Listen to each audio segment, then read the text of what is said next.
소개 부탁드리겠습니다. 안녕하세요. 저는 정신과 간호사 세인TV를 운영하고 있는 박세인입니다. 반갑습니다. 일하신 경력이 어떻게 되세요? 정신과 경력은 한 이제 14년 경력 중에 12년 정도를 정신과에 있었고요.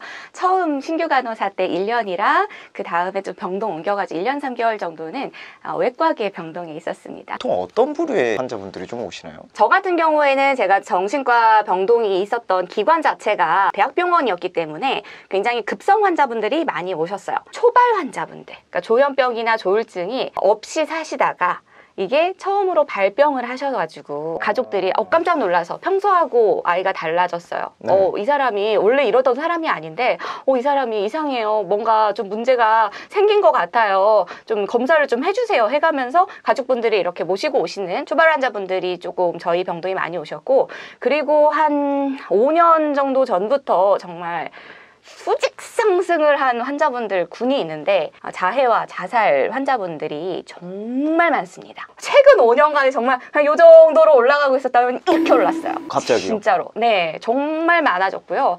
특히나 이제 제가 있었던 병동이 전국에 있는 병원의 탑 1순위였어요. 압도적으로. 갑자기 그렇게 는 이유라도 있을까요? 저희가 이게 딱 한 가지만 놓고서는 볼 수는 없겠는데요. 누군가가 이렇게 좀 얘기를 하는 부분이 어떤 부분이 있냐면 2018년도에 그 즈음 해가지고 좀 영상으로 다큐멘터리였나요? 청소년 자유 관련해가지고 방송이 하나가 나간 이후에 이게 좀 급증한 경향을 띠는 것 같다. 이렇게 분석을 하시는 분들도 있고요.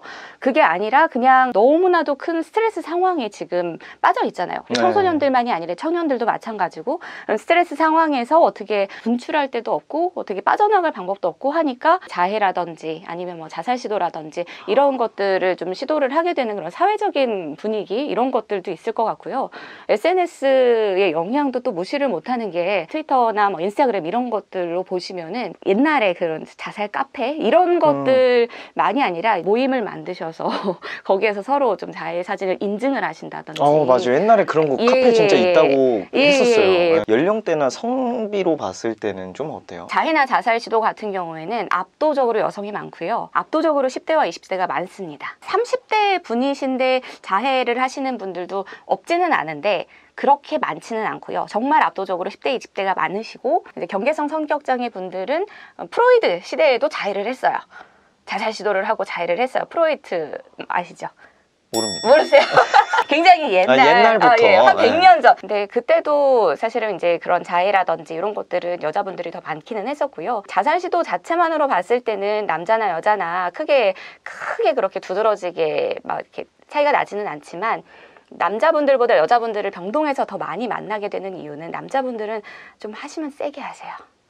그래서 병동으로 안 오시고 아예 가시거나 아니면은 이제 응급실에서 뭐 수술을 받으시고 중환자실에 올라가시거나 그러시는 경우가 조금 많습니다. 그러다 보니까 병동에서 만나시는 분들은 자해나 자살 환자분들의 대부분이 여자분인 이유가 여기에도 좀 있는 것 같습니다. 내가 뭔가 정신이 이상한 것 같아 라고 해서 혼자 가시는 분들보다 가족이 데려오시는 분들이 더 많아요? 질환이나 증상에 따라서 굉장히 많이 달라집니다. 우울증이나 공황장애나 이런 환자분들 같은 경우에는 본인이 이렇게 좀 치료성을 느껴가지고 오시는 경우가 꽤 많고요. 그런 것과 좀 별개로 내가 평소와 많이 좀 달라졌구나 라는 거를 느끼시기 좀 어려운 경우가 환각이 생기시거나 아니면 환시. 왜냐면은 이게 실제로 들리는 거예요. 그분들한테.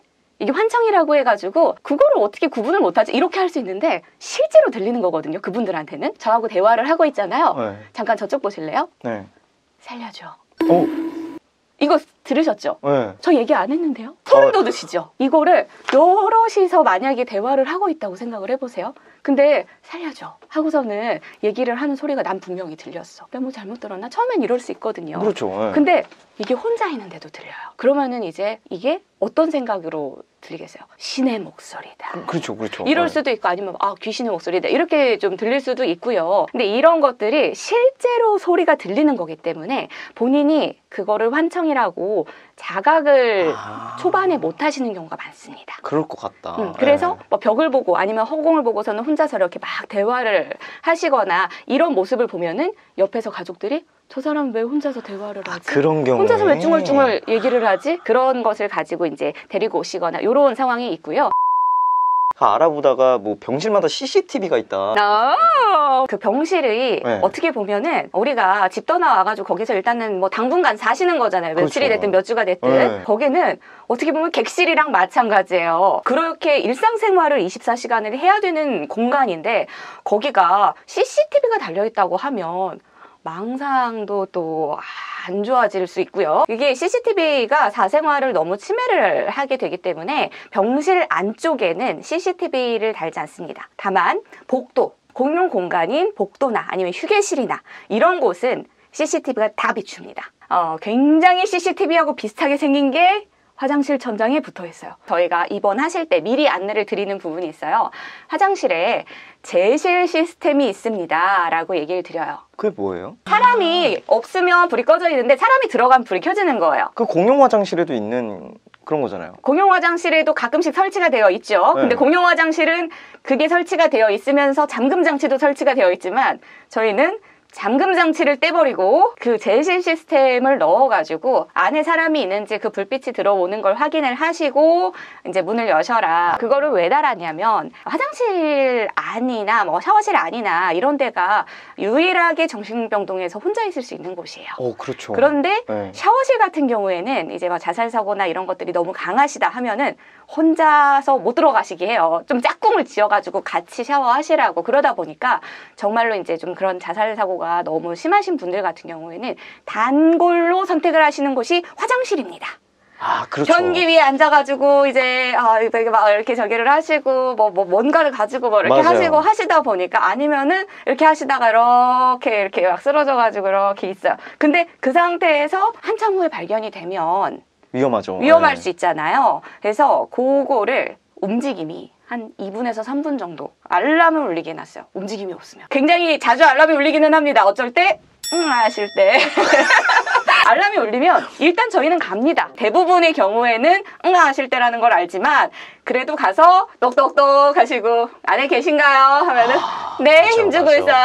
하면은 그때 알람 딱 끄고 그 다음에 이제 3분 후에 또 한 번 울리면은 똑똑똑 잘 계시죠? 네, 오늘은 좀 안 나오네요. 뭐 이런 식으로.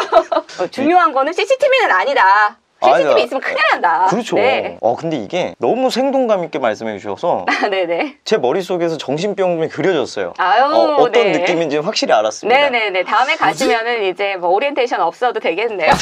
다음에 갈 일이. 다음 인터뷰 주인공은 여러분입니다. 지금 여러분은 행전남 TV를 시청하고 계십니다. 지금 여러분은 행정남 TV를 행전남 TV를 행정남 TV 행전남 TV를 행전남 TV를 행전남 TV를 시청하고 계십니다. 시청하고 계십니다. 보고 계십니다.